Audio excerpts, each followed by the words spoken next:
What's happening, my YouTube friends and family? Hope everyone's doing well. I'm just outside of San Antonio. Got a delivery in Houston today. Stopped in San Antonio because I ran out of hours.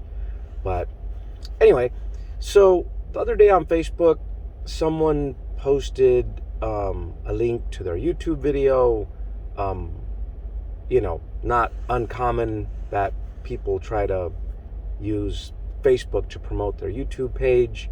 They're obviously new to trucking, and like all the other YouTube channels, people are trying to make a business out of YouTube, and I get it. I haven't looked at going monetized. That's just my own personal choice. I kind of feel like if I go monetized, the expectation level of the editing, that's the big part. The editing and the content tends to go up, and frankly, guys, I don't put that much time into editing my videos. Obviously, if you watch my videos on a phone, it doesn't really show, but if you ever go to watch it on a bigger screen, my little image comes out like that big. I haven't quite figured out how to correct that. I got some software in my laptop, and I tried messing with it a couple times. I just don't have the time to try and learn it. And so what you see is what you get. And primarily for those reasons, I haven't tried to go monetized. I kind of figure if I can offer up helpful advice and, help keep some of you guys from making mistakes that cost a lot of money, or promote safety or anything like that, that's kind of what I'm after, to help our industry and help people grow. Not really so interested on how much money YouTube's gonna send me. A buddy of mine kind of shared, he's got like 3 times as many subscribers as I do, and he's like, yeah, he says I get like $600 a month. In the bigger scheme of things, $600 doesn't, it doesn't interest me one way or the other. Now, if I was someone like, Toe Piglet, let's say, Toe Piglet has well in excess of 100,000 subscribers. He puts out, several high quality videos. Some of his older videos still get viewed a lot. And so he shared that he gets over 10,000 a month in revenue. And so, that would interest me. But other than that, my videos are primarily intended to just pass along info. Originally, I wasn't going to do like a me video where I'm up here talking. I thought a little bit more about this video and kind of wanted to put into context why I did it and what my thought processes are. So this video was posted and it had a title, something like, make sure you're putting aside money for maintenance. You got to pay up when you're the boss, something like that. And I'm not going to link to the video because I'm not trying to put them down or anything like that. It looks like they're a couple and they're young and they're getting their feet wet, and kudos to them, right? That's what the American entrepreneurial spirit is all about. Anyway, so for context, just so we understand what we're talking about, this person walked over to his box truck and it wouldn't start. It cranked really slow. It obviously had a battery problem.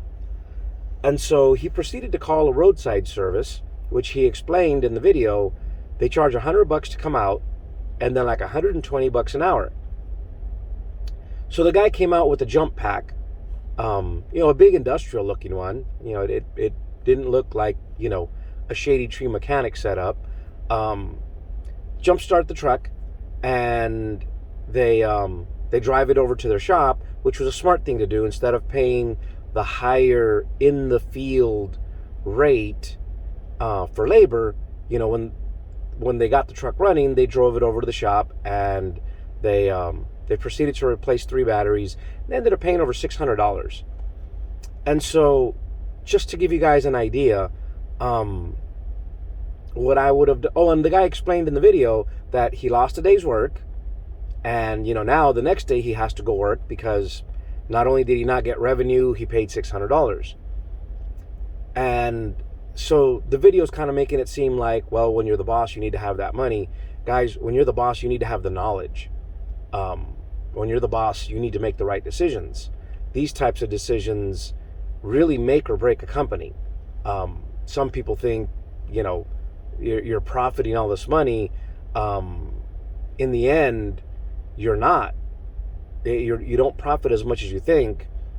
Some people believe, and they don't realize it till after a couple years in business, you're not making what you thought you were making. You're making less because your equipment's wearing out and you have to find a way to replace it. And so, for example, the truck I'm sitting in, I purchased cash a couple years ago, so I don't have a truck payment, but that doesn't mean that everything I'm making is all profit. The truck is wearing out. This particular one's up to like 740,000 miles. How many miles am I going to get out of it? I don't know. Doing 100,000 miles a year, let's say, I'm going to hit the million mark in another, let's say, 2 years. And so, do I really want to run it over 1 million miles? I know these motors go well in excess of it, but the rest of the truck starts to give you troubles. Anyway, and so that's where experience comes into play. At what point do you recycle your equipment? Hot Shotters got it really, really bad because they buy brand new $60,000 to $80,000 pickup trucks, and you finish paying them off, and they're worthless. They have 500,000 miles on them, and I don't care what people say. A pickup truck with 500,000 miles on it, it's a POS. So, anyways, food for thought. This gentleman paid $630 some odd. One of the first things I would have considered is, hey, the truck won't start. Bring over my car and jump start it. Truck's running. Okay, now the truck's running, check the voltage. Alternator's putting out because obviously it went from whatever state it was discharged to, 9 volts, 10 volts, whatever. Now the truck's running, it's up to 13.5 volts, 14 volts. So obviously the system's charging. Then you go over to the batteries and you kind of look for that rotten egg smell, or you touch them and see if any of them are getting warm. That'll give you the inclination that maybe the batteries have gone bad. But once the truck's running, if you don't shut it off, he could have gone out and worked. He could have made money.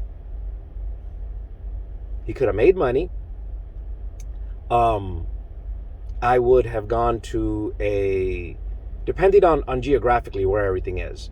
By my house, there's an O'Reilly's Auto Parts, and I have what's called a first call agreement. They have my account information on file. I'd pick up the phone and just order the batteries. Go drop them off at my house, at the shop, whatever. And I'd have gone out, worked that truck during the day, just don't turn it off.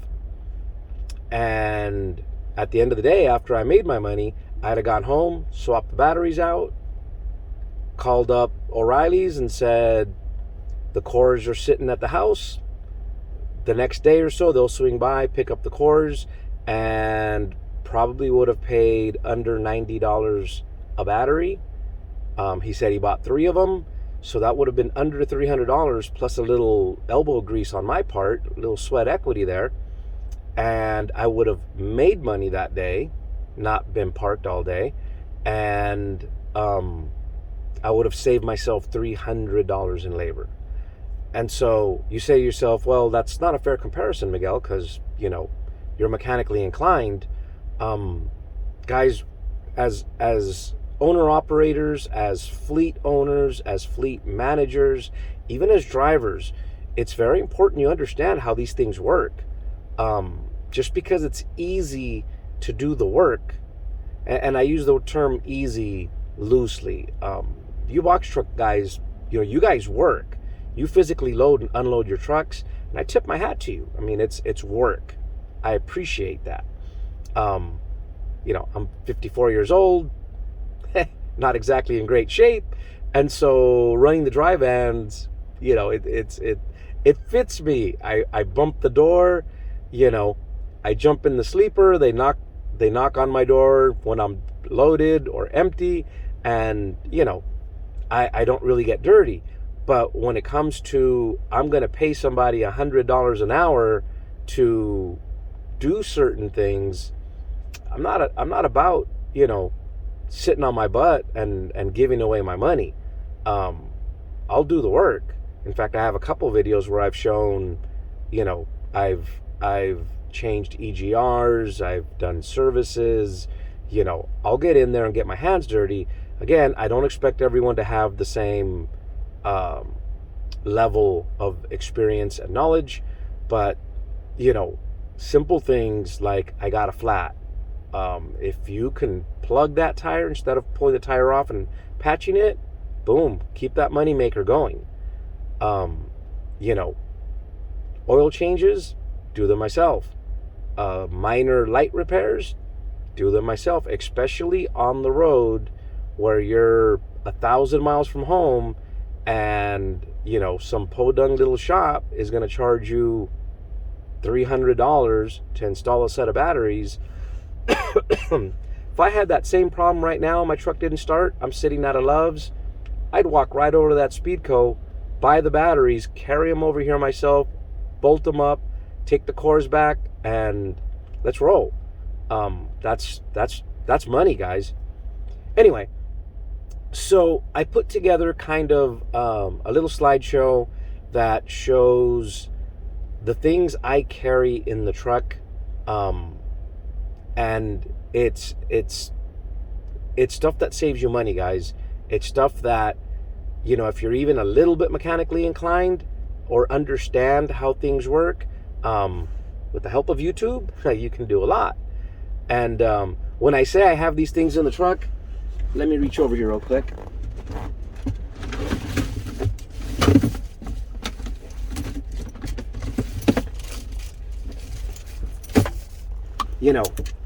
I carry these types of things in the truck. This happens to sit behind the passenger seat just because that was the most convenient for the time. Here's the hose that goes with it. And so if my truck develops a flat, I have a kit on board. Sorry, I'm trying to put it back away now. I hate when things are not tidy. So if I have a tire that's losing air, it got a little nail, screw, or whatever, I have a kit on board. I can plug that tire. I can plug into my truck's air system and air that tire back up and keep going. You call Love's or TA or somebody like that, it's $100 and some odd repair for them to come out to the field. It's a $30 repair if you roll into a truck stop and they patch it. No big deal.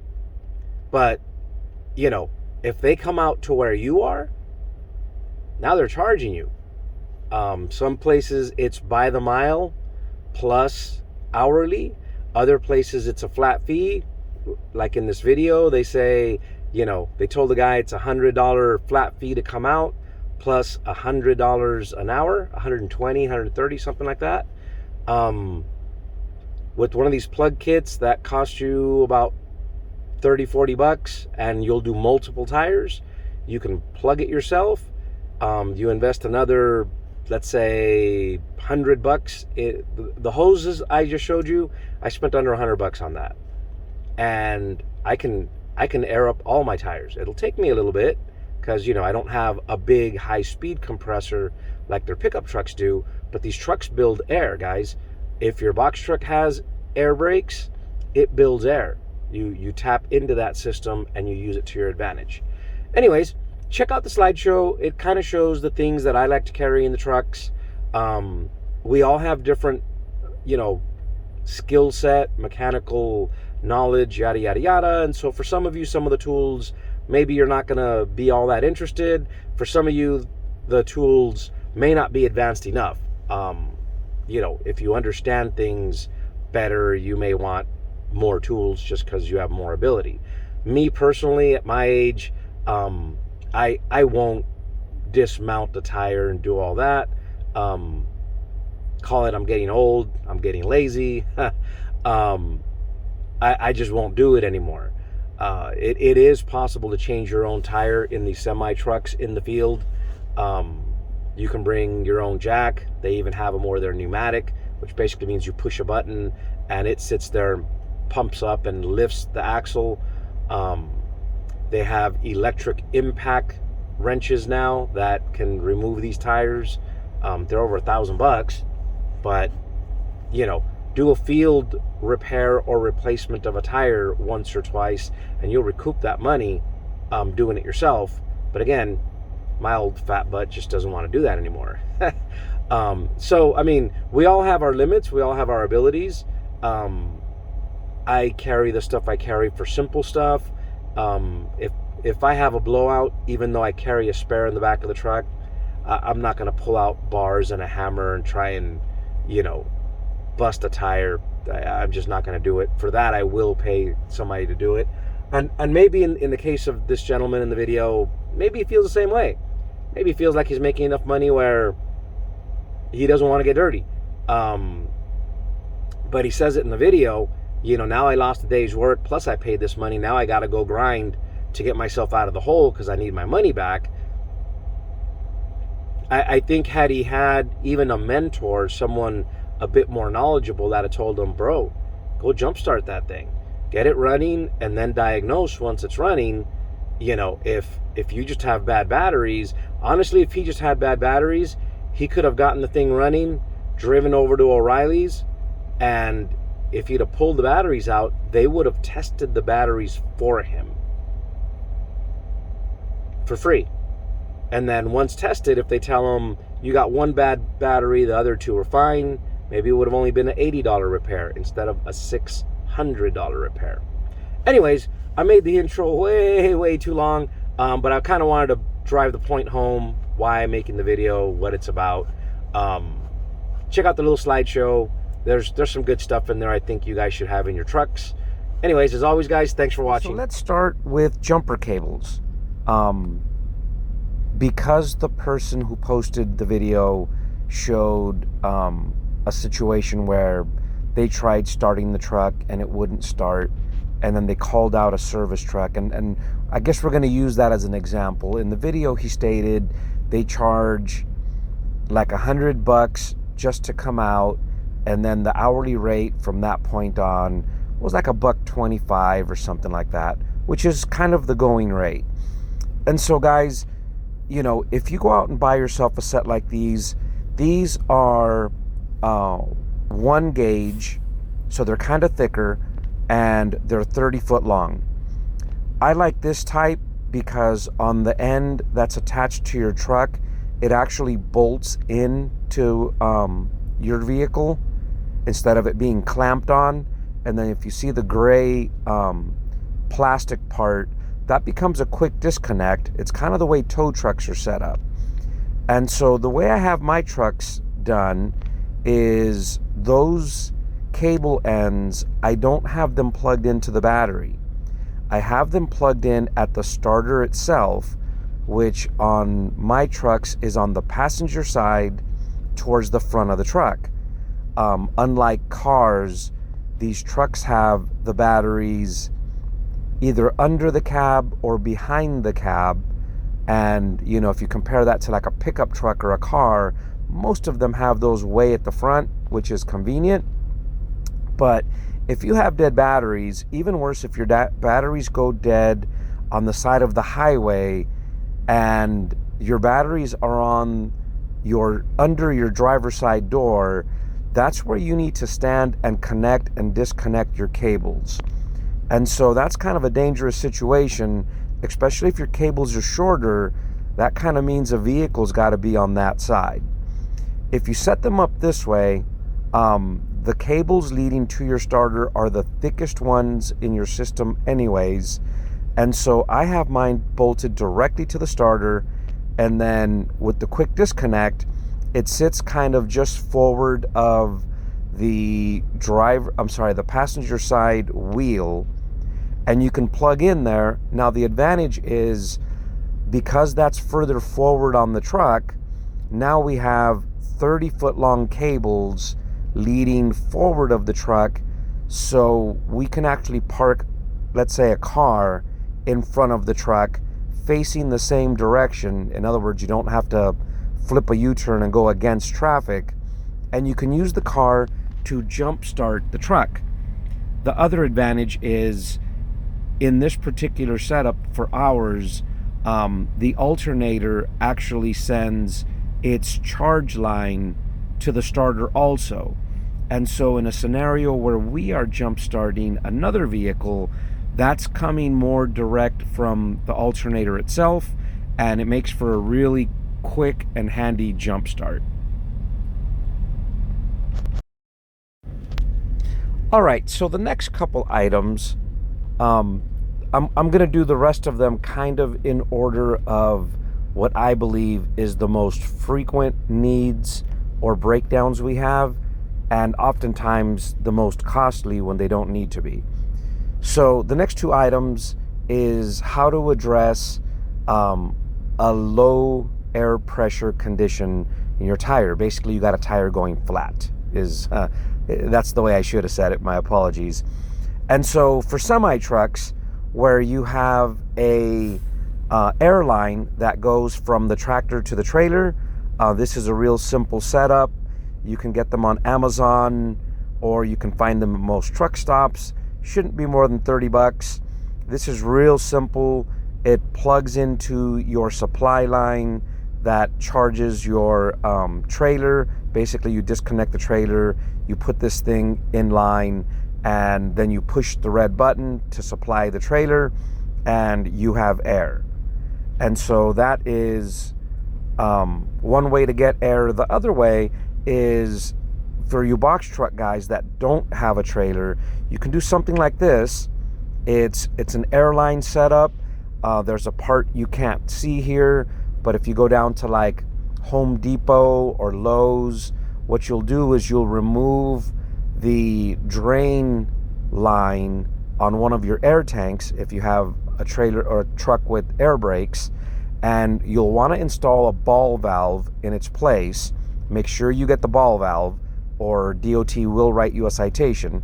So you get yourself a ball valve, then a kit like this that'll screw into that ball valve, and now all of a sudden you have air that you can plug into, and you can attach different tools. Obviously, the key one you're looking for is one to be able to put air back in your tires. It's not the kind of air supply where you can run a big impact wrench. It just doesn't supply that much air, but it's ideal for airing up your tires. All right, so if you're needing to add air to your tire, it's obviously for a reason. You've got an air leak somewhere. So a kit like this one's a little bit on the automotive side. By that I mean, if you look at the air pressure gauge, you're gonna need a bigger one than that. You're gonna need a truck type one that goes up to like 140 psi. Some tires do go to 120. It just depends on what your truck is equipped with. My particular truck I'm driving now has 16 ply 11R22.5s, and they take 120 psi. Some tires only need 105, but other than that, this kit allows you to plug small holes. So if you got yourself a screw, a nail, something smaller, a kit like this excuse me, will allow you to plug a small hole and air the tire back up and keep going. You know, some people don't like these. They say they're DOT illegal. I've never had an issue with plugging a tire and DOT saying it's not legal. If it really concerns you, you know, and you're on the side of the road, or, you know, you just stop to get a bite to eat and you realize, holy cow, I have a flat, this can get you moving again in 15-20 minutes, where if you're running Amazon, you're not going to be late. Once you make your delivery, you can head over to a tire shop and get it properly patched, and it doesn't cost you a day's work, and this kit's probably no more than $40-50.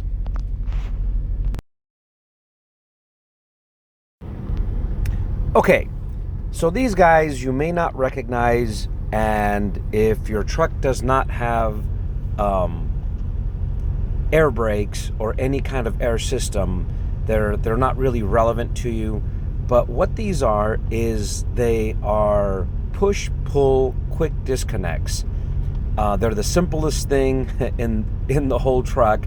Basically, where you see the little blue deals on the end, you push an airline into that, and it grabs it, and when you pull on it, it makes it tight. It's kind of like one of those little Chinese finger trap games, believe it or not.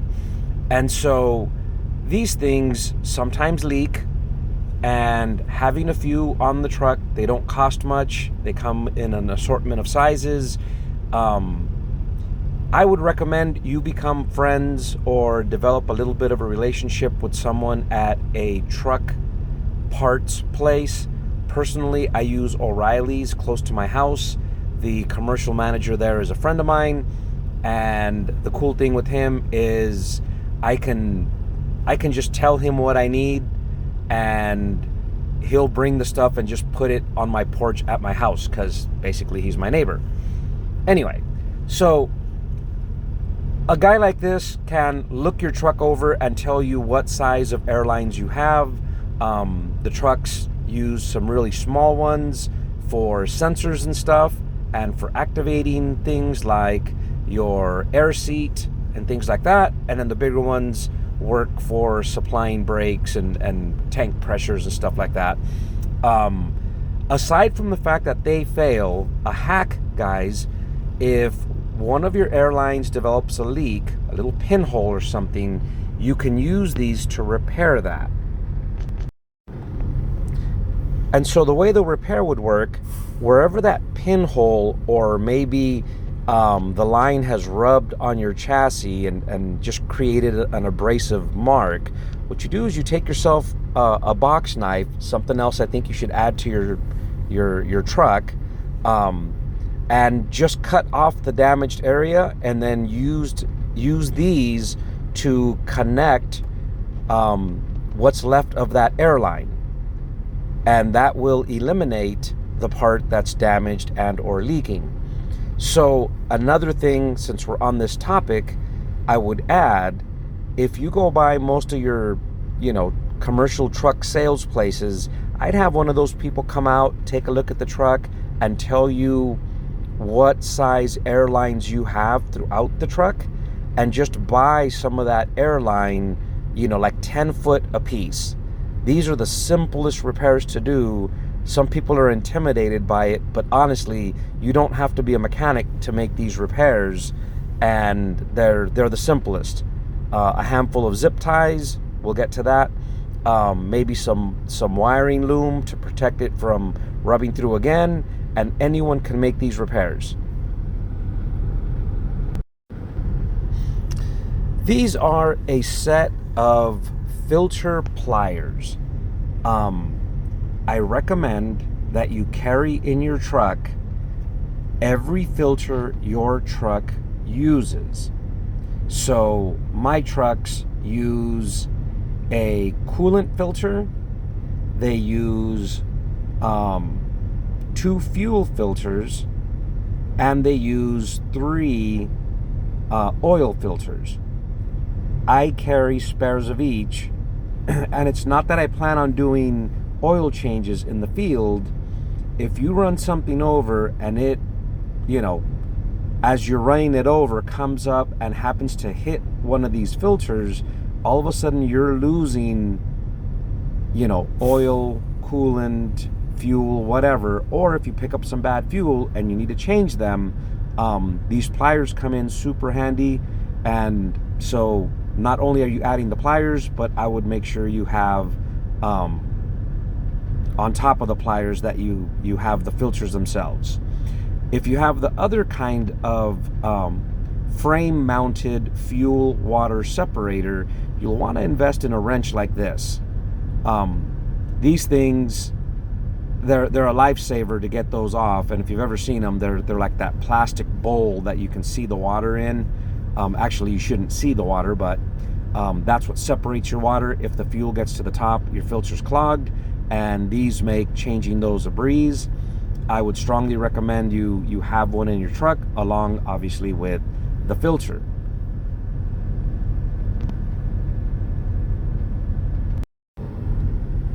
All right, so obviously if you're going to try and do repairs in your truck, tools are going to be a necessity. You can find tool kits like this on sale, you know, Black Friday sales, day after Christmas sale, around Father's Day. You can get these a lot cheaper than what you normally see them for, but I like to carry an assortment like this. The cool thing is, because every tool has kind of like a little slot where it goes, it makes it easy to look at it and say, hey, I'm missing this. So you can find it and put it all back together. For the sake of the discussion, you know, separate from this, you probably want to get a small screwdriver set, a plier set, and I would get at very minimum 2 crescent wrenches, and make sure they're a little bit bigger. You know, you're not going to have a big enough tool for every job, and honestly, the bigger the fastener, the less likely you're going to do it yourself. But occasionally you got that one dumb thing that you can't get off the truck or can't get loose, but it's a simple fix. I would also carry a hammer of some sort, a small screwdriver set. I think I said that already. And that will, you know, if you're even a little bit mechanically inclined, that should be more than enough to get you in trouble. That's what I like to say. It's not the fix, it's the trouble.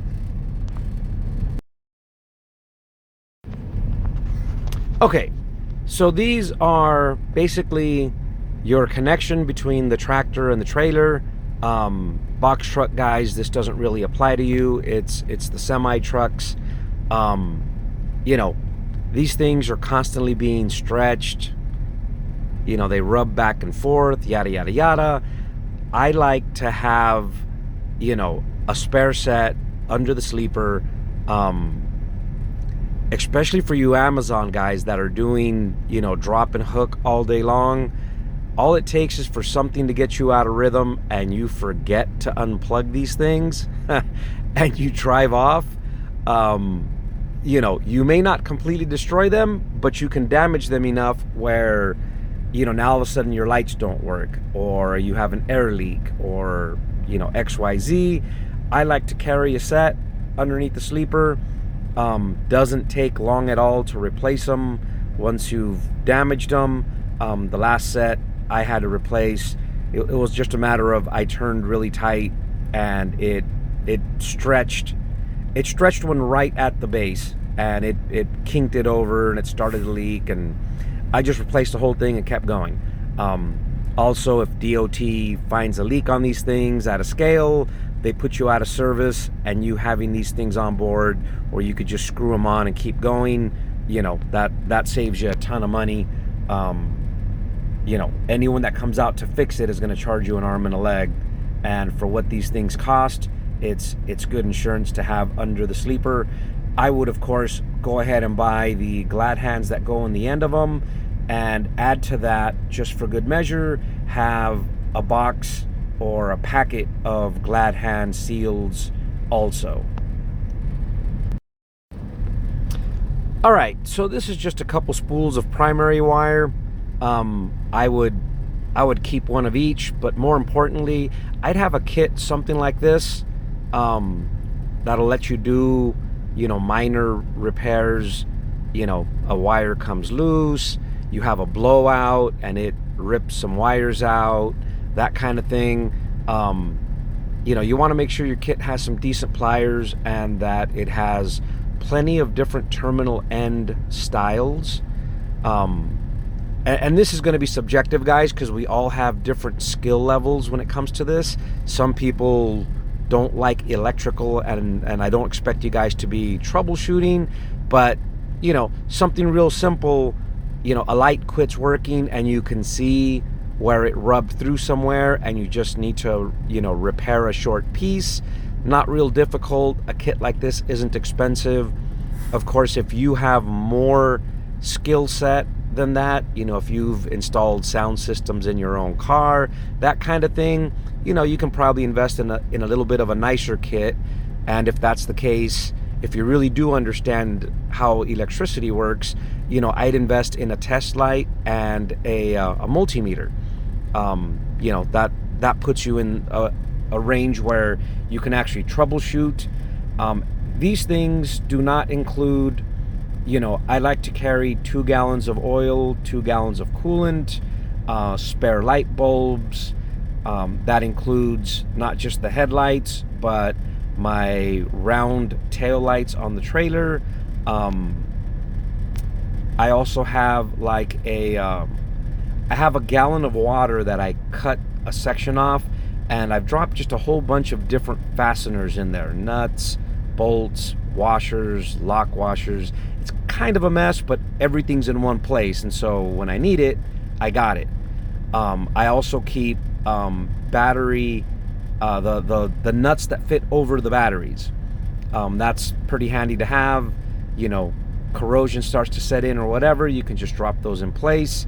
Guys, I'm not saying you should be mechanics, but if you can patch yourself up and go to a shop where you can get a regular repair done, instead of being charged, $200-300 just because you're in the field for a $50 part, you can do some of these repairs yourself, and it can be a permanent repair, or you can patch something well enough to get into a shop and pay, half of the cost.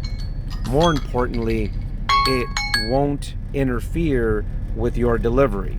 I don't do Amazon, but if I miss a delivery appointment at some of these distribution centers, especially if it's a Friday, it could mean I'm not being unloaded till Monday or Tuesday. That costs me more money than all of the parts that I try to carry in the truck. I carry most of my stuff underneath the sleeper.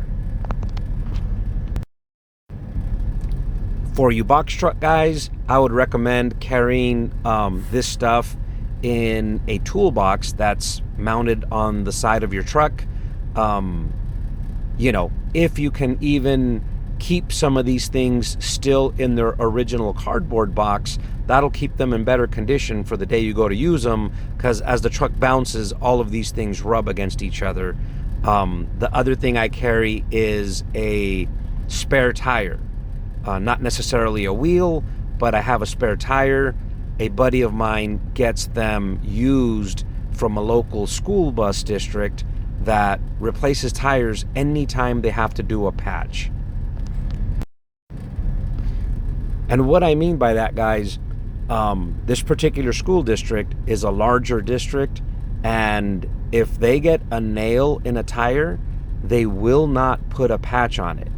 They will pull the tire off and put a new one on it. Because they carry students, the last thing they want or need is to have an accident and someone say, oh, well, this tire blew out because you had a patch on there, and all of a sudden they're being sued by 10 families because a bunch of kids got hurt. And so for my trailers, I buy these tires from this guy because they won't patch a steer tire for sure. And so right now I'm carrying one around strapped behind the sleeper. I paid like $200 for it, and it's virtually a brand new tire. It has one patch on it.